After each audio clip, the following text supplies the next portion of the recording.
క్రైస్తవులే మనం ఏంటంటే దేవుడు నన్ను ప్రేమించాడు, నేను కూడా ప్రేమించాలి.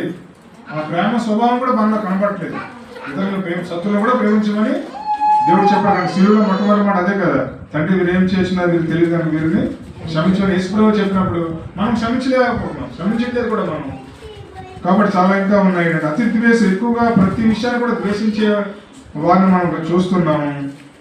అపవాదకులు ప్రతిదానికి వాదించే వారిని మనం చూస్తున్నాం. తర్వాత ద్రోహులు అంటే క్రైస్తవులు కనబడతారు. తర్వాత ఏంటంటే మూర్ఖులు అంటే తెలిసిన విషయం, అన్నింటినీ మూర్ఖత్వంగా ప్రవర్తించేవారు. గర్వాంధులు అంటే మనకు తెలిసిన విషయం, గర్వం కలిగి అన్నింటిలో నాకేంటి తక్కువ, నాకు సమస్తం ఉంది అని గర్వించే వాళ్ళు కూడా మనం చూస్తున్నాం. ఒక్కొక్క పదాన్ని వివరించాలంటే చాలా టైం పడుతుంది కాబట్టి ఇలా చెప్పుకుంటూ వెళ్ళిపోతున్నాను.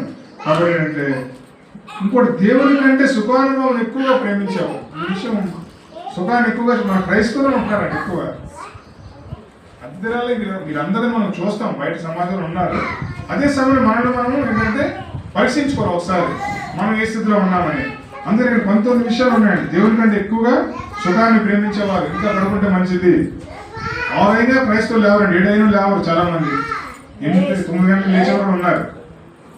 మరి మీరైతే ఉదయం లేస్తారు అనుకుంటున్నాను. మీరందరూ కూడా 7 గంటలు లేస్తే 6 గంటలు లేస్తారు కదండి, 5 గంటలు లేచేవారు ఉన్నారు కదా. ఉదయం లేచేవారు అంటే చాలా గొప్ప విజయం పొందుకుంటాము. తర్వాత ఏంటంటే పైకి భక్తి గల వారి ఉండి దాని శక్తిని ఆశ్రయించిన వారిని అందరూ. దేవుడి శక్తిని అనుభవించకుండా ఏదో పైకి అంటే దేవుని ప్రేమలో కొనసాగే వారిని మన క్రైస్తవులను చాలా మందిని చూస్తున్నాం.